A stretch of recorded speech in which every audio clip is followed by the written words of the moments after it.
Kukatpally police station పరిధిలోని Moosapet metro సమీపంలో జరిగిన రోడ్డు ప్రమాదానికి సంబంధించిన సీసీటీవీ వీడియోలను విడుదల చేశారు పోలీసులు.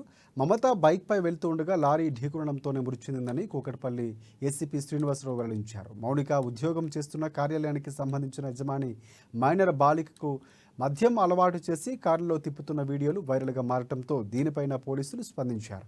వాటిపై కూడా సమగ్ర విచారణ జరిపించి నిర్ధారణ అయితే ఓనర్పై కూడా తగిన చర్యలు చేపడతామని ఏసీపీ తెలియజేశారు.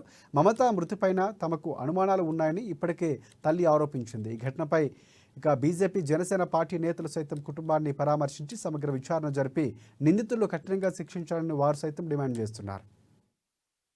మెట్రో పిల్లర్ నెంబర్ 878 దగ్గర యాక్సిడెంట్ లో అమ్మాయి పై నుంచి లారీ వెళ్లి నడుము ఫ్రాక్చర్ అయ్యి హాస్పిటల్ కు ఇమ్మీడియట్ గా షిఫ్ట్ చేయగా హాస్పిటల్ లో ట్రీట్మెంట్ తీసుకుంటూ చనిపోయింది.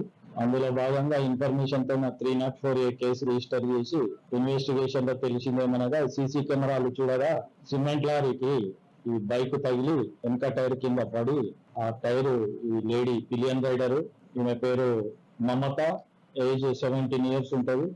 ఈమె అంజయ్ నగర్ లో ఈ ప్యాకింగ్ ఫ్యాక్టరీలో పనిచేస్తుంది. వాళ్ళ స్నేహితులతోన రోజు ఒక 3 రోజుల నుంచి గౌతమి ప్లస్ త్రివేణి వాళ్ళ ఇంట్లో పడుకుంటుంది రోజు నైట్ పూట. యాక్సిడెంట్ అయిన రోజు నైట్ కూడా వాళ్ళ అమ్మకు ఫోన్ చేసి చెప్పింది, నేను ఈయనే పడుకుంటున్నా అని చెప్పేసి. పడుకున్న తర్వాత నైట్ వాళ్ళ ఓనర్ పిలిచిందని చెప్పో లేకుంటే ట్యాంక్ బండ్ పోదామనో ప్లాన్ చేసుకొని బయటికి వెళ్ళారు.